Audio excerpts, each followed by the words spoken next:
Presented by Mathli Express Music.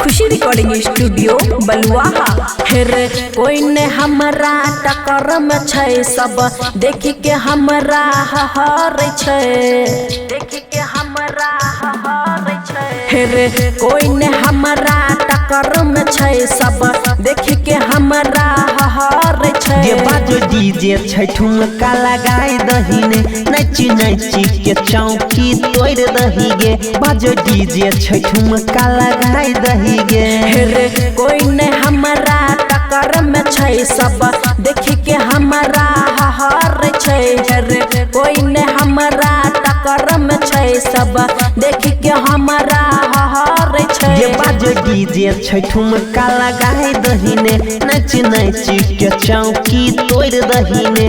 बाजो DJ छै ठुमका लगाई दहीने, नची नची के चौकी तोड़ दहीने। बाजो डीजे छै ठुमका लगाई दहीने। हे गई लागे छौ माल नया नया, भेलही बहाली गे। मार्केट में घूमी घूमी आग सगड़ी लगाबे गे, आग सगड़ी लगाबे। हाँ लागे छौ माल नया नया, भेलही बहाली गे।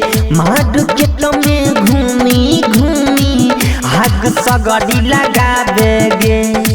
ई फेस के टेस्ट पावला, सब मोर छै ई हमा आबला।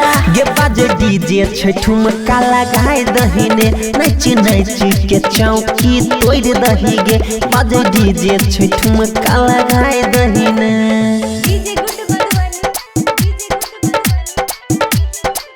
नची नची के चौकी तोड़ दही गे। बाजे डीजे छै ठुमका लगाई दहीने।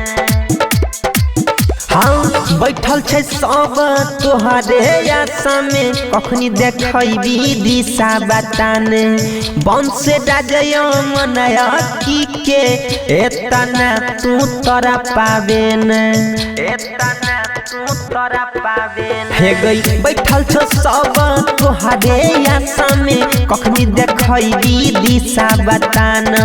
बंश राजय मनया की के एतना तू तोरा पावे नहीं। खुशी न के करो से डरै छै, सब छौरा अपने से करै छै। बाजो डीजे छै ठुमका लगाई दहीने, नची नची के चौकी तोड़ दही गे। बाजो डीजे छै ठुमका लगाई दहीने। खुशी रिकॉर्डिंग स्टूडियो बलुआहा।